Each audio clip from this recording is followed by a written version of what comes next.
Nós estamos, na verdade, numa série de mensagens. Cada mensagem ela tem um fundamento e uma vai puxando a outra. E a gente tem falado aqui a respeito da igreja, a respeito do reino de Deus. Eu não sei se você sabe, salvação é uma coisa, mas o reino de Deus é outra coisa. Alguém sabia disso? Salvação é pela graça. A Bíblia diz: pela graça sois salvos mediante a fé, isso não vem de vós, é dom de Deus, não vem por obras para que ninguém se glorie disso. Então é de graça, é um presente de Deus. Mas o reino, a Bíblia diz que o reino ele é tomado por esforço. Então nós precisamos impregnar força. A salvação é a porta de entrada para o reino. Mas no reino de Deus nós precisamos impregnar força. Amém? E talvez a gente vai falar um pouquinho a respeito disso nessa noite. Por isso o título da mensagem fala comigo assim: o poder do agora. Amém. Glória a Deus. Deixa eu abrir aqui um pouquinho.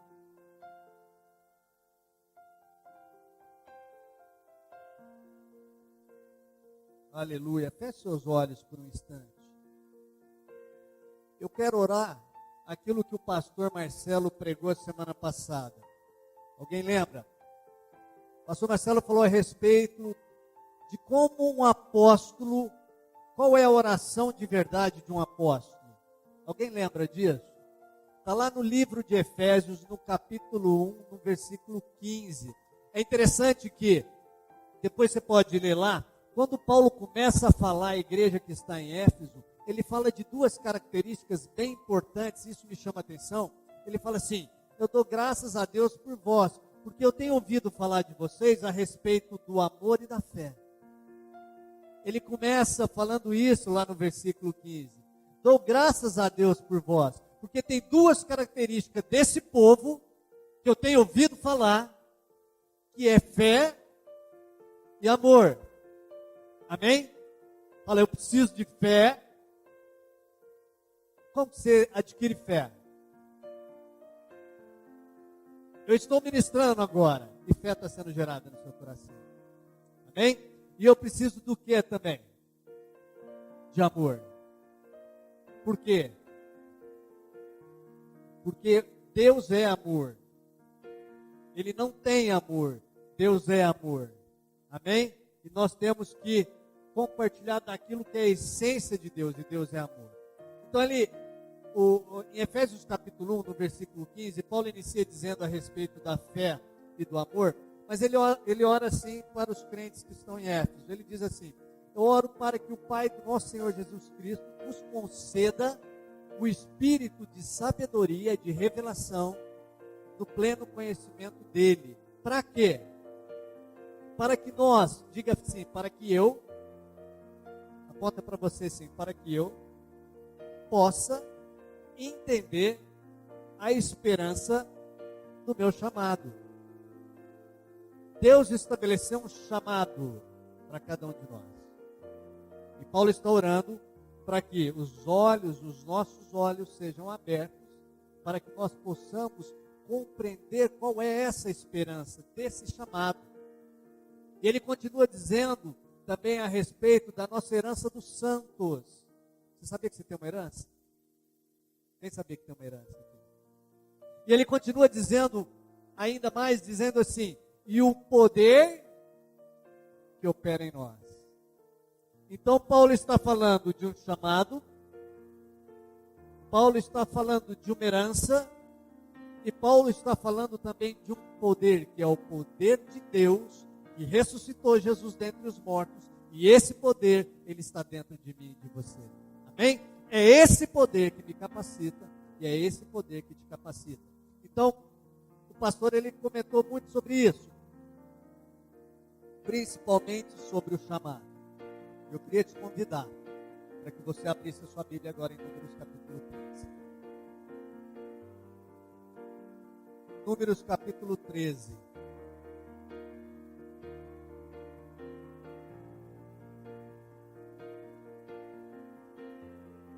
O livro de Números, ele está entre Gênesis e Apocalipse. dica aí para você. Então eu oro nessa noite que o Pai do nosso Senhor Jesus abra os olhos do nosso entendimento, nos conceda o espírito de sabedoria e de revelação no pleno conhecimento dele. Amém? Que os nossos olhos sejam abertos nessa noite, que a nossa mente seja dimensionada no poder do Espírito. Números no capítulo 13. Eu quero já começar essa ministração te provocando. Por isso esse é o título da minha mensagem. O poder do agora. Porque hoje é uma noite de decisão. Amém? Números no capítulo 13. Versículo 1. Isso. E Yahvé ordenou a Moisés: envia homens, um de cada tribo, em missão de reconhecimento à terra de Canaã, terra que dou aos filhos de Israel. Enviarás todos aqueles que sejam seus príncipes. Assim Moisés enviou-os do deserto de Parã, conforme a ordem do Senhor. Todos eram chefes dos israelitas. Agora você vai lá para o versículo 17. Vira a página aí. Passa o dedinho no celular. E vai para o 17. Que diz assim: e Moisés enviou-os para verificar a terra de Canaã e lhes disse: subi pelo Neguebe, em seguida atravessai a região montanhosa. Então observar como é a terra, como é o povo que a habita, forte ou fraco, escasso ou numeroso, se a terra em que vive esse povo é boa ou ruim, se as cidades em que moram são cercadas por muros ou fortificadas, se o solo é fértil ou pobre, se existe ali floresta ou não, sede corajosos, trazei alguns frutos da terra. Era a época do início da colheita das primeiras uvas. Bom, presta atenção aqui, querido, deixa sua Bíblia aberta aí um minutinho. O livro de Números, eu não sei se você sabe, ele pode ser chamado de livro da caminhada ou livro das murmurações. Diga isso comigo. Livro da caminhada e livro das murmurações. E hoje é um dia de você fazer uma escolha. Por que um livro da caminhada? Porque ele vai falar exatamente da caminhada de fé. O livro da caminhada diz respeito ao andar daquele povo. O livro da caminhada, ele diz respeito ao meu andar e ao seu andar. Mas ele também é conhecido como o livro das murmurações. Por quê? Não teve povo como aquele que do início ao fim se rebelou e se murmurou contra Deus. Então a primeira coisa que você vai decidir a partir de agora, na sua vida, na sua jornada cristã, é se a sua jornada vai ser uma jornada da caminhada, da fé.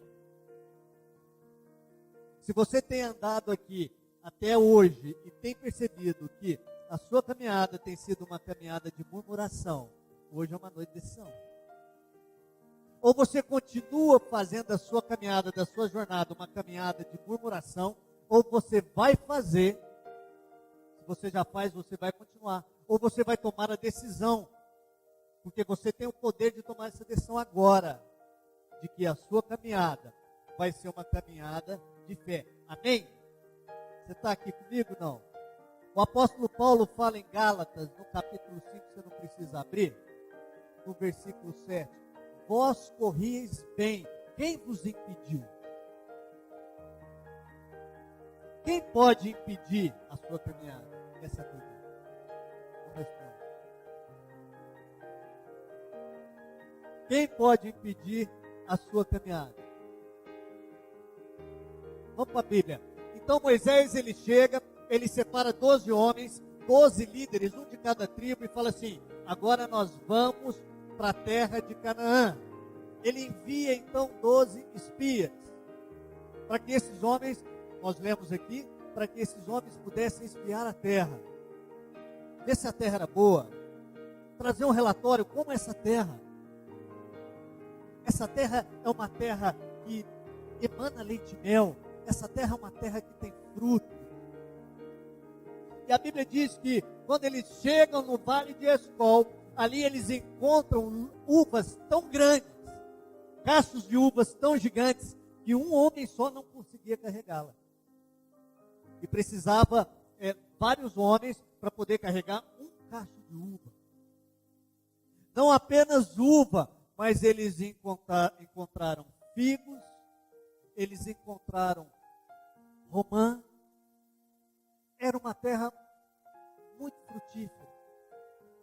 E quando a Bíblia diz que ali havia uvas, ali havia romã, ali havia figos, na verdade isso é uma figura da promessa do Senhor para a minha vida e para a sua vida. Isso faz parte da promessa do Senhor, porque a uva, nós sabemos que ela tem uma simbologia de alegria. Diz a pessoa do seu lado assim: o Senhor é minha alegria. Mas não só de alegria, a Bíblia diz que também havia o quê? Romã. E romã, na verdade, é uma simbologia de prosperidade. A Bíblia diz que ele se fez pobre para que eu e você nos tornássemos ricos. É uma promessa. Prosperidade não tem a ver com o que você tem, mas tem a ver com quem você tem. E figos, eu não sei se você sabe, mas eles utilizavam pastas de figo para curar as feridas. Ele levou sobre si todas as nossas dores, todas as nossas enfermidades. O castigo que nos traz a paz estava sobre ele. Pelas suas pisaduras, fala assim para o seu vizinho: fostes sarado. Diz para ele: é passado. Então tudo isso, na verdade, todas essas frutas são figuras das promessas, das bênçãos, daquilo que o Senhor tinha para aquele povo e daquilo que Ele tem para mim e para você. Beleza? E aí, aqueles homens estão voltando.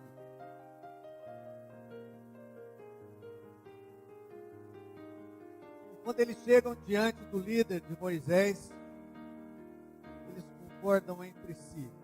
A terra é muito boa. Eles concordam entre si. Ali há muitos frutos. Eles concordam entre si. Há gigantes. Eles concordam entre si. Os muros são fortificados. Mas a pergunta que não quer se calar é: Israel deveria atacar as tribos de Canaã? Se nós hoje fizéssemos uma pesquisa, 83% dizia não.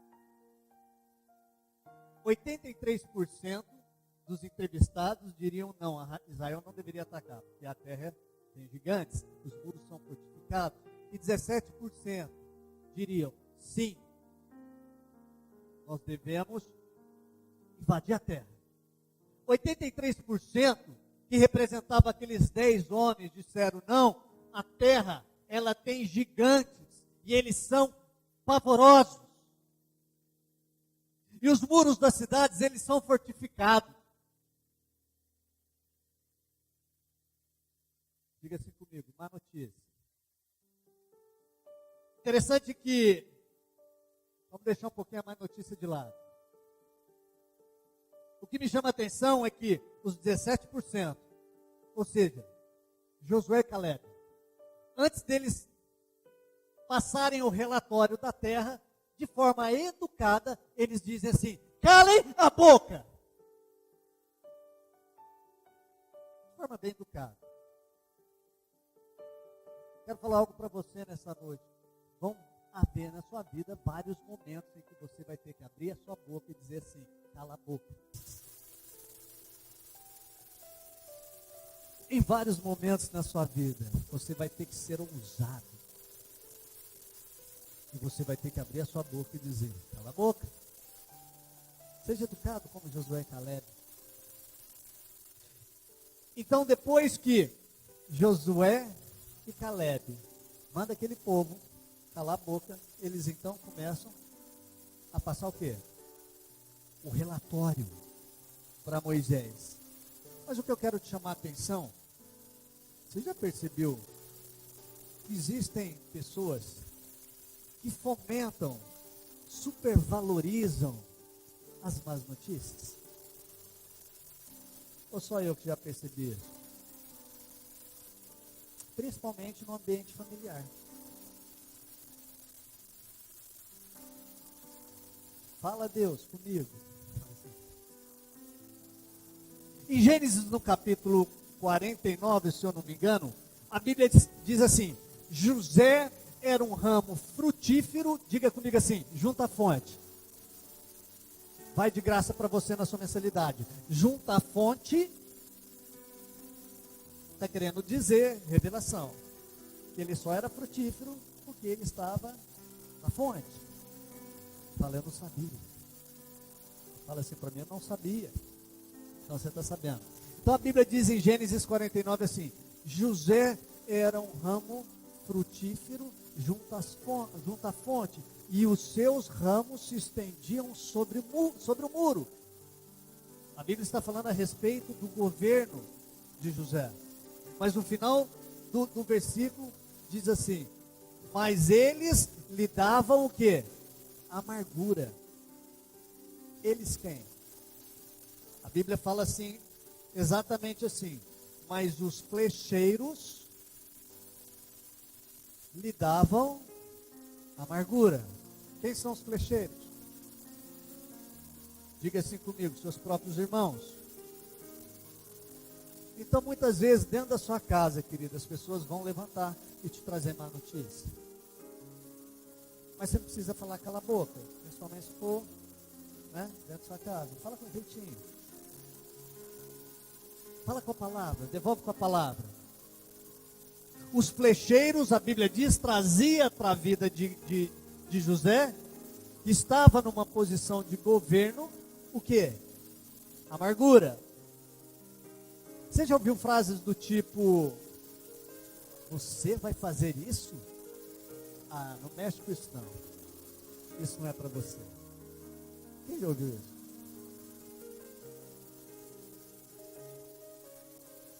Você perdeu a oportunidade, agora não tem jeito, você tem que se conformar. Você não serve mesmo para nada. Quero dizer algo para você. A má notícia, ela vem para abortar o seu destino. Por quê? Qual que é o meu destino? O meu destino é aquilo que Deus escreveu ao meu respeito nos anais dos céus. A Bíblia diz que Ele tem um livro escrito ao meu e ao seu respeito. O propósito da má notícia é o quê? Colocar em descrédito aquilo que Deus falou e desenhou ao meu e ao seu respeito. Pergunta assim para mim, fala: pastor, como que eu posso interromper esses ciclos de mentiras?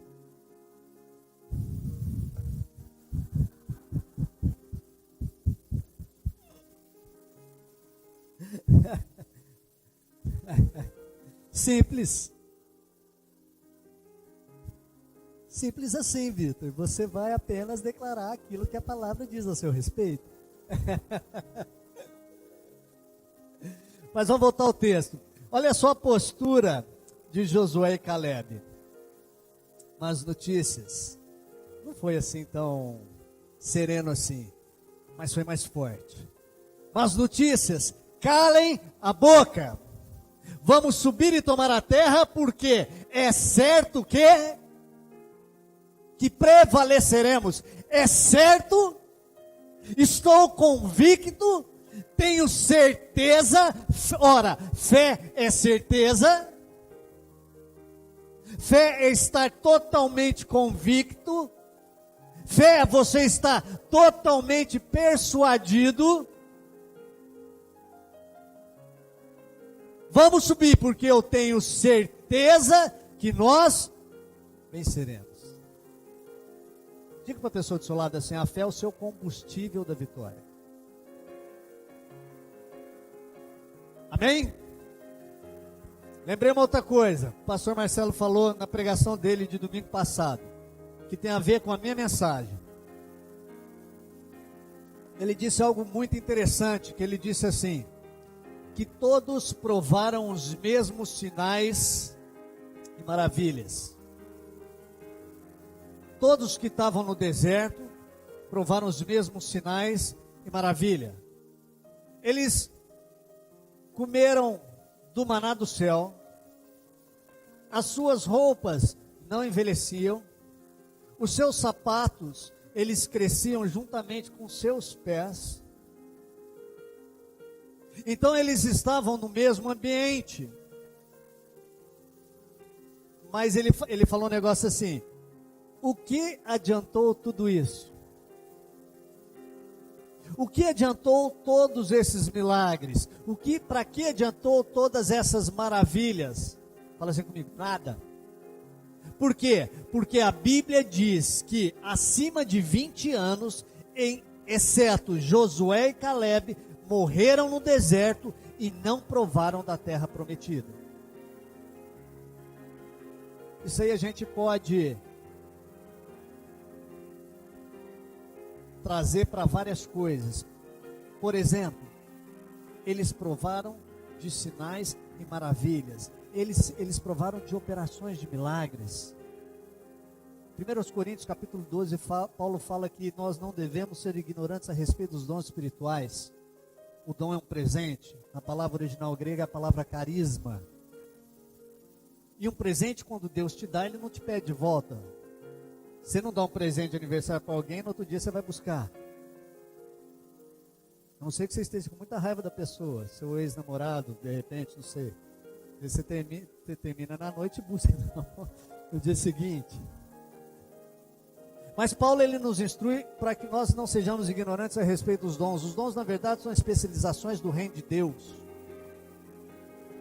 Mas há uma outra passagem, se eu não me engano, em Eclesiastes, que diz que melhor é o caráter do que a unção. Eu estou contextualizando, ele diz assim: melhor é a boa fama do que a unção. Melhor é a sua postura e a minha postura. Melhor é o meu testemunho e o seu testemunho do que você ou eu operar milagres e maravilhas, mas não sermos reconhecidos por Deus. Então, para que adiantou tanto aqueles milagres? Para que o que adiantou eles passarem por tantas experiências, sendo que no final da jornada deles, eles não foram aprovados por Deus?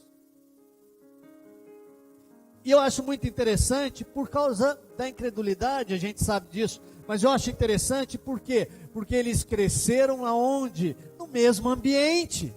Josué e Caleb, eles cresceram no mesmo ambiente de todos aqueles que pereceram no deserto. Num ambiente de desobediência e num ambiente do quê? De murmuração. E a pergunta que eu quero te fazer nesta noite é: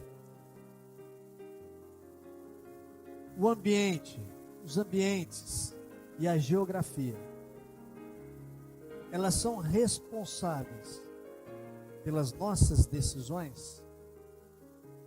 O que você acha? O ambiente e a geografia, eles podem influenciar a minha vida e a sua vida? Quem acha que sim, levanta a mão. Quem acha que não, levanta a mão. Quem não sabe nem sim nem não, levanta a mão. O que você acha? Olha só o discurso dos 87%, dos 83%. Eles disseram assim: a terra tem gigantes, e eles são apavorantes, são terríveis. Eles estavam influenciados por um ambiente do quê? De medo. E depois eles disseram assim: os muros das cidades, eles são fortificados. Na verdade, Moisés, nós não vamos conseguir passar por esses muros, eles são intransponíveis. Um ambiente de geografia. A cidade é fortificada, não tem como. Não tem como penetrar. E aí, meditando sobre essa palavra, eu comecei a pesquisar alguns estudos do efeito do ambiente e da geografia nas emoções e no comportamento das pessoas. E os estudos, eles mostram que dependendo do lugar onde você estiver, vai haver mais contração. Todo mundo sabe o que é uma contração? Ou vai haver mais expansão das emoções. Por exemplo, ele está dizendo que esses estudos estão dizendo que existem ambientes onde você vai expandir, você vai se sentir confortável. É o que a Grazi fala assim, aqui vocês estão num ambiente seguro. Estou aprendendo com a coach. Com a coach emocional. Então esses estudos falam assim, existem ambientes que vocês vão, a emoção de vocês vai estar tão expandida que vocês vão conseguir liberar o potencial e as suas habilidades. Por um outro lado, existem ambientes onde você tem dificuldade de colocar para fora o seu potencial e as suas habilidades. Eles dizem onde as suas emoções elas estão contraídas. Você está entendendo? Sim? Beleza. Então vamos lá. Aí eu vou te lançar uma pergunta. Os estudos dizem isso. Mas e nós? Como nascidos de Deus? E nós, que um dia teve o nosso espírito recriado? E nós, que a Bíblia diz que o nosso espírito foi vivificado? E você, que decidiu seguir uma caminhada junto ao Senhor, que fez uma decisão, uma escolha de ser discípulo do Senhor, o ambiente e a geografia, eles podem nos influenciar? Ou vou te responder com uma outra pergunta. Ou somos nós que criamos os ambientes e mudamos a geografia. Eu vou repetir.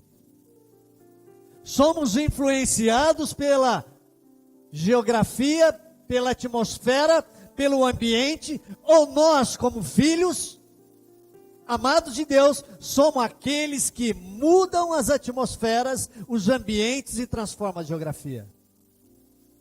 Qual lado que você quer estar? Não tem coluna do meio. Deixa eu te contar uma história. Certa vez Jesus estava caminhando com os discípulos, a multidão cercou Jesus.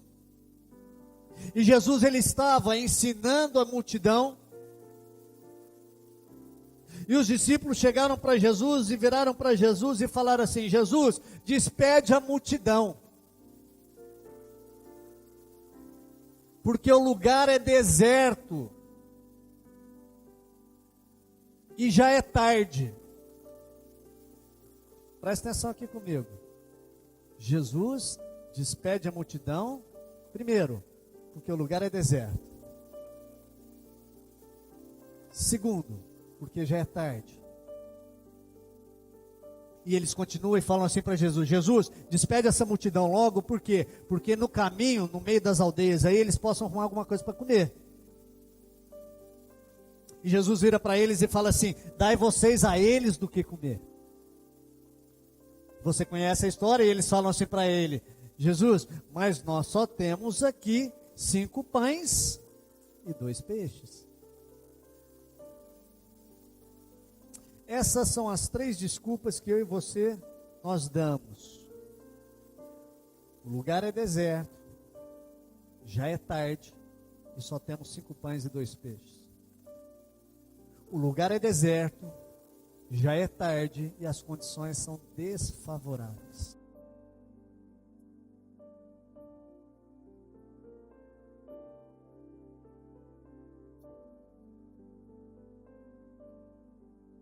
nunca falou aqui, irmão, estou passando um deserto. Irmão, fui lançado na prisão. Está difícil. Santo de Israel.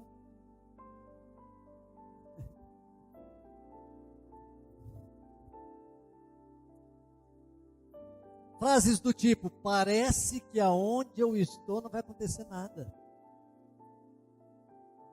Parece que eu não saio do lugar. Nada se passa. Fala para a pessoa que está do seu lado assim. Dá um cutucão nela. Se ela estiver dormindo principalmente. Fala para ela assim. Não importa onde você está. Importa o Deus que está com você. Onde você está. Querido, não use a geografia como desculpa. Deus é um Deus que muda a geografia. E aí aqueles crentes do Senhor, aqueles discípulos fervorosos do Senhor, eles falaram assim, Senhor, a hora já é avançada. Então eles usaram a desculpa do lugar, da geografia, depois eles usaram a desculpa do tempo, a hora já é avançada, já é tarde.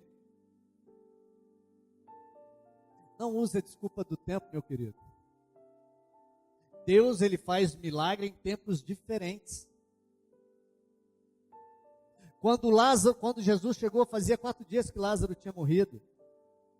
Há 12 anos sofria de uma hemorragia, mulher do fluxo de sangue. Há 38 anos, um homem paralítico se colocava todos os dias no tanque de Betesda. O Senhor, ele é o Senhor dos tempos. Você perdeu a oportunidade de dar um glória a Deus. Agora, o Senhor é o Senhor dos tempos. Amém. Quem está procurando a sua amada aí, o Senhor não está demorando. O Senhor está caprichando. Pega essa, Lucas. Sai que é sua.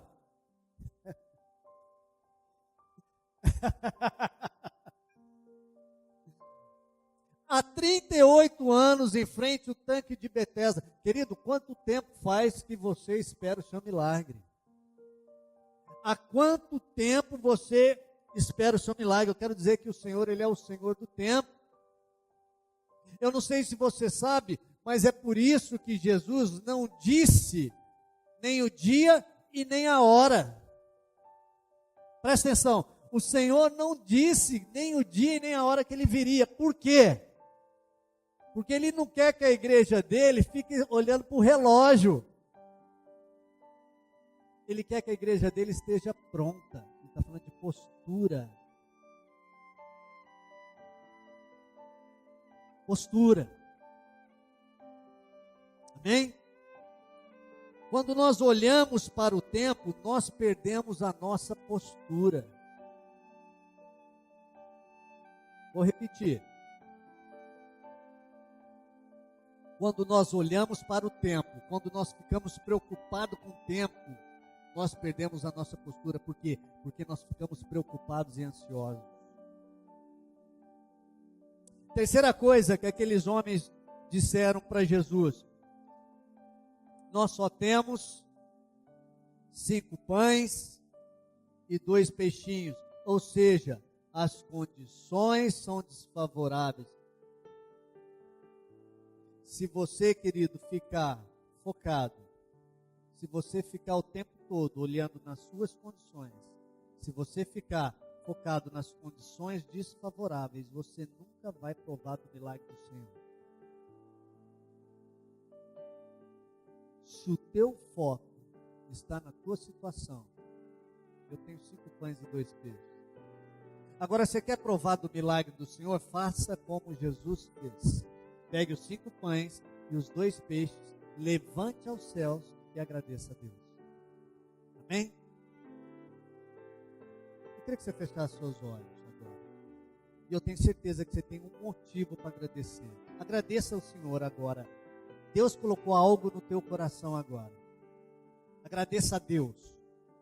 Talvez Tem pessoas aqui que tenham tido um livramento de morte. Agradece a Deus.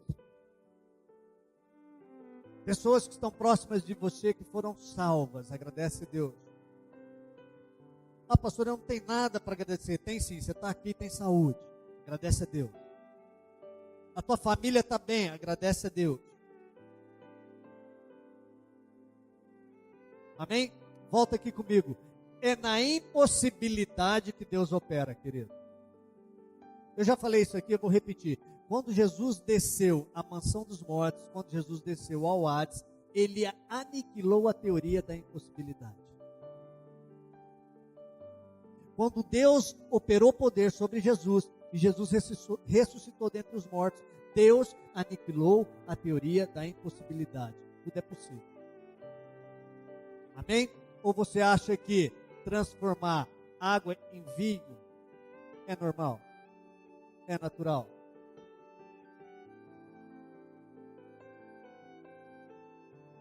Pergunta para um químico aí. Eu nunca vi água ser transformada em vinho. Existe possibilidade de você chegar lá no mar de Riviera e o mar se abrir? Você já pensou, você está lá em Riviera tomando aquele sol, você vai correr, você vai achar que é tsunami. Mas você vai pensar, pô, o mar está se abrindo. Isso aos nossos olhos é impossível. Mas Deus quebrou toda a teoria da impossibilidade. Diz assim, glória a Deus. Amém?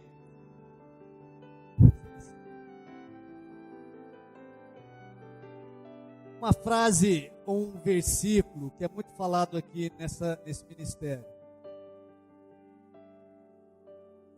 É o que Jesus nos diz. Ele disse assim: vocês farão obras maiores do que eu fiz e muito mais. A gente fala muito isso aqui. Por quê? Porque a gente quer trazer a realidade do reino de Deus na terra. Porque nós cremos de verdade que o reino de Deus, ele é manifesto pelos filhos de Deus. Mas Jesus disse assim: vocês farão obras maiores do que eu fiz e muito mais.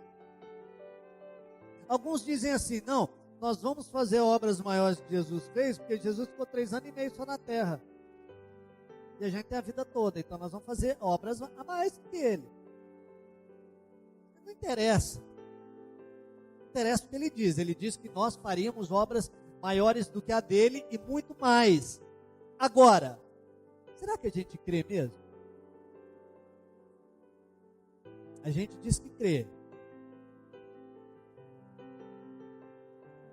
A gente às vezes fica que nem papagaio de pirata. A gente repete tudo. É ou não é? Mas será que a gente crê de verdade? Sabe por que eu estou falando isso? Porque todo comportamento ele é baseado em uma crença. Vou repetir. Todo comportamento ele é baseado em uma crença.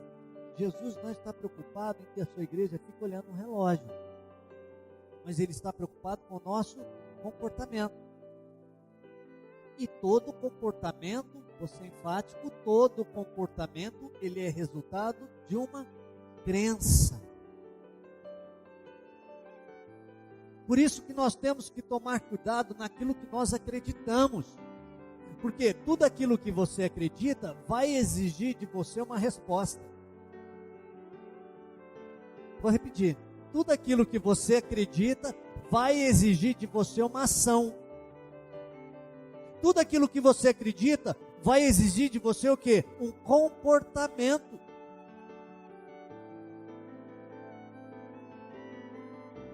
Requer uma prática.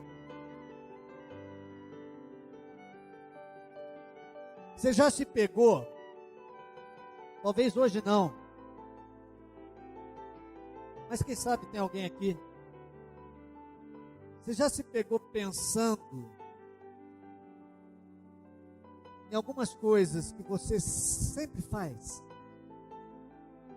Tipo assim, coisas que você não queria fazer, mas na hora que você viu, você já fez.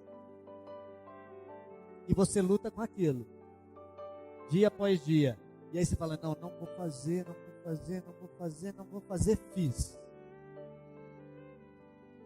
Você já se pegou assim? Já aconteceu isso com você? Às vezes tem algo, de repente pode ser um vício, de repente pode ser uma mania que não é muito saudável, que a gente sabe que está desalinhado à cultura do reino dos céus.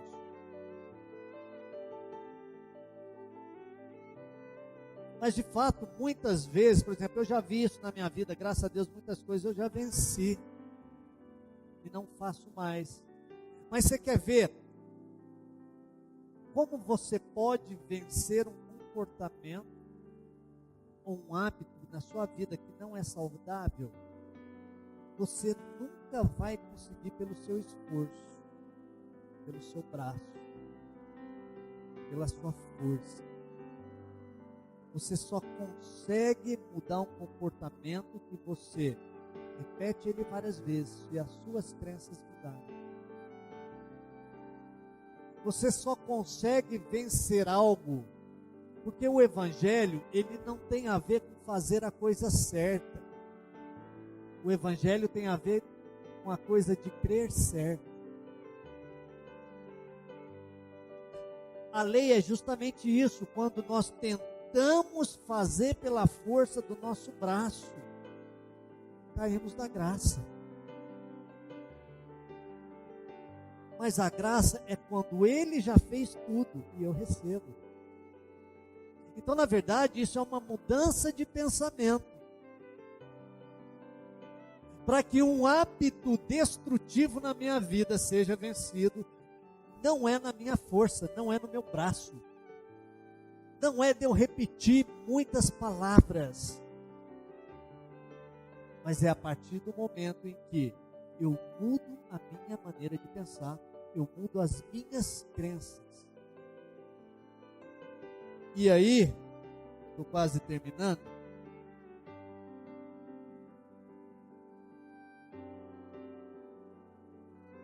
Nós não podemos ter uma crença limitante aonde o ambiente e a geografia nos impede de viver o destino profético que Deus nos entregou.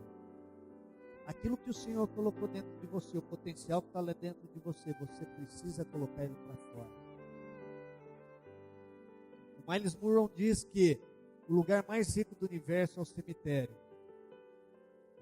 Não é o Oriente Médio, onde tem os poços de petróleo, mas é o cemitério. Por quê? Porque lá no cemitério estão livros que não foram escritos, músicas que não foram compostas, empresas que não foram abertas. Você não pode morrer, Miles dizia, sem que o teu potencial seja colocado para fora. Então, nós temos que derrotar as crenças que nós carregamos ou substituir as crenças que nós temos que fazem com que nós não temos comportamentos que são alinhados àquilo que o Senhor falou ao meu respeito e ao seu respeito. Quer vencer algo na sua vida? Muda a sua maneira de pensar. Substitui. Crê de forma correta. Amém? E aí eu vejo isso na vida de Josué e Caleb, por quê? Eu preciso falar esse versículo, gente. Vocês me aguentam mais um pouquinho? Eu preciso falar algo, porque Deus está transicionando pessoas. Deus está posicionando pessoas em outros níveis, em outros lugares aqui nessa noite. Deus está fazendo mudanças de mentalidade aqui nessa noite. Então eu não posso deixar de compartilhar uma palavra que eu ia pular aqui agora. Deus, quando chama Abraão, ele fala assim: Abraão, eu tenho uma promessa para você. Quantos lembram qual era a promessa que Deus fez a Abraão? Entendi. Descendência, isso. Que em Abraão todas as famílias seriam benditas na terra. Deus promete uma posteridade, uma família para Abraão. E aí ele chega no momento de crise dele e fala para Deus assim: Deus, é impossível porque eu não tenho nem filhos. A única pessoa que eu tenho é o meu criado, Damasceno Eliezer. E a Bíblia fala então que Deus ele tira Abraão da tenda. Quando nós lemos esse texto, nós achamos que Deus pega Abraão, vem com Abraão, Abraão está dentro da tenda, ele tira Abraão da tenda e fala assim: agora olha para cima, Abraão. Começa a contar lá quantas estrelas tem no céu. Querido, mas na palavra original, no hebraico, essa frase, Deus levou Abraão para fora da tenda, não tem a ver com isso que nós pensamos. Quando a palavra diz que Deus levou a Abraão, Deus pegou Abraão e posicionou Abraão acima das estrelas. Abraão olhou as estrelas de cima para baixo. E nós achamos que Abraão olhou as estrelas de baixo para cima. Quando você olha de cima para baixo, a sua posição, o seu olhar, a sua perspectiva, ela é diferente. Deus coloca Abraão acima das estrelas e fala para ele: conta agora as estrelas e vê se você consegue, porque é essa descendência que eu tenho para você. Deus quer te colocar, querido, em posições altas, em posições de governo. Deus está fazendo com que você agora abra e dimensione a sua mente para ver aquilo que Ele tem para você. Deus não está te colocando para olhar de baixo para cima. Deus está te colocando para olhar de cima para baixo. Essa é a vontade de Deus para a sua vida.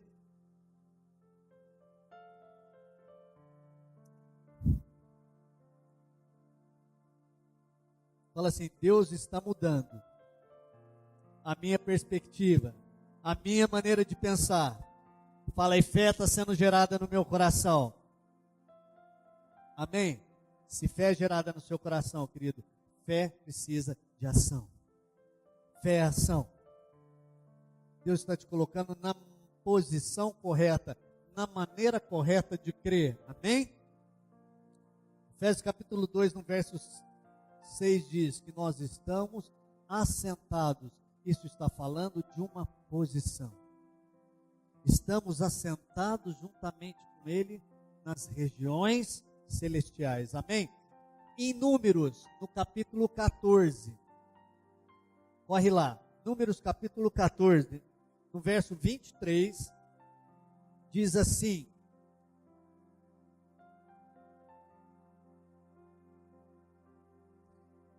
Números 14, 23. Não chegarão a ver a terra que prometi com juramento a seus antepassados. Nenhum daqueles que me ultrajaram a contemplará. Verso 24. Todavia, meu servo Calebe, visto que demonstra ter outro espírito e me segue com confiança e integridade, eu o farei entrar na terra que foi observar, e seus descendentes a herdarão. Às vezes nós espiritualizamos muitas coisas. Quantas vezes você já pensou assim, lendo essa passagem, porque eu já pensei? A Bíblia diz assim: porque Calebe tinha um espírito diferente. Às vezes a gente pensa assim: não, porque veio o poder de Deus, tomou Calebe, envolveu com o manto dele, com a glória, o fogo desceu, a nuvem desceu, e ele foi transportado na carruagem de fogo, deu meia volta, voltou para a terra, e o espírito dele foi excelente. Você até cansa de tanta volta. Mas, na verdade, a Bíblia não está dizendo a respeito de Calebe ser tomado pelo poder de Deus. Mas a Bíblia está falando que Calebe tinha um espírito diferente, porque Calebe tinha uma maneira correta de pensar. A mentalidade de Calebe era diferente. Josué e Calebe cresceram junto a um ambiente de murmuração e desobediência, mas a maneira como eles pensavam, ou seja, a maneira como eles criam, ditavam a maneira correta que eles criam, ditava o comportamento deles. Amém? O que você é? Eu não sei se você percebeu, mas no momento crucial da apresentação dele, talvez na fase do movimento mais difícil, ele lembra aquilo que o treinador diz para ele: o que você é? Ele diz: este momento. E eu quero dizer para você nesta noite o que você é. Você não é aquilo que as pessoas falaram de você. Você não é aquilo que o teu passado diz que você é. Você não é nem mesmo aquilo que você acha lá na frente, mas você é filho de Deus. Você é este momento. Por isso que o poder do agora é este momento. É aquilo que Deus fala o que você é, que pode mudar a sua vida hoje. Feche seus olhos e comece a orar a Deus em nome de Jesus.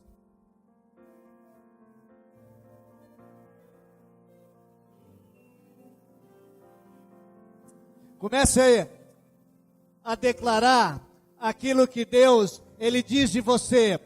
Diz que você é vitorioso. Talvez você entrou aqui com algum tipo de enfermidade. Declare agora o que você é. Neste momento, eu sou curado. Eu sou sarado. Eu sou restaurado. Aquelas feridas do passado, elas não importam mais. Eu posso lembrar delas, mas elas não mexem mais com as minhas emoções. Elas não impedem mais de caminhar. Começa a profetizar sobre a sua vida. Diz o que você é neste momento. Você não é o que as pessoas dizem. Você é aquilo que Deus disse a seu respeito. Você pode fazer aquilo que Deus disse.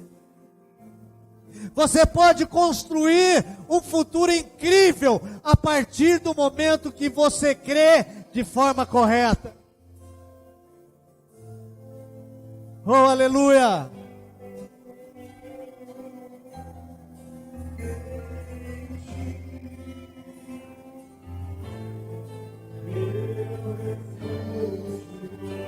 Comece a celebrar a sua vitória nessa noite.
teu lar, fazes de mim o teu lar.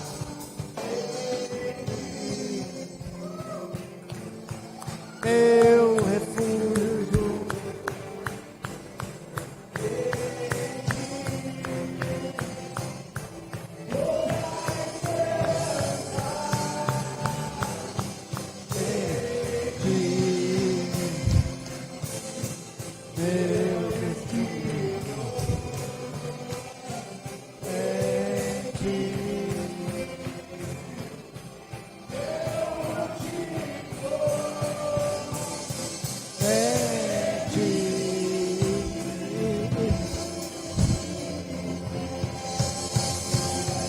meu lugar é aqui, os teus pés, tudo que tenho é teu, tudo que tenho é teu, minha casa sou eu, Deus meu, fazes de mim o teu lar, fazes de mim o teu lar, lugar é aqui, os teus pés, tudo que tem é teu, tudo que tem é teu, minha casa sou eu, Deus meu.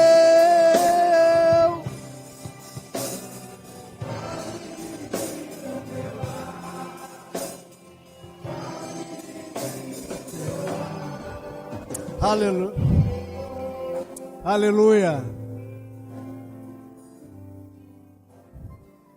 Correntes foram quebradas.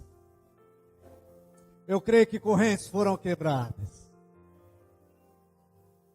Sabe, querido, eu quero falar algo para você e o pastor Cláudio vai subir aqui. Transformação de mente é a mesma coisa quando você compra uma máquina de lavar roupa. É quando você ganha uma máquina de lavar roupa. Mas nós ganhamos a máquina de lavar roupa. E muitas vezes nós insistimos em pegar a velha tábua de lavar roupas e continuar.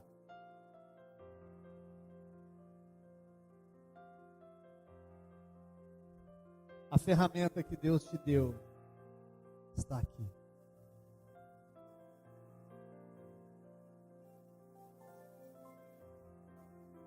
Aqui está o seu manual de instrução. Quando você compra uma máquina de lavar roupa, para que essa máquina funcione direito, você precisa ler o manual de instrução. Quando essa máquina está com defeito de fabricação, você precisa voltar para o manual de instrução.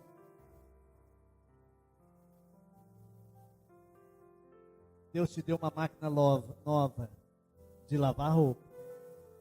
As mulheres estão delirando. Amém? Não insista com a velha tábua de lavar roupas. Amém?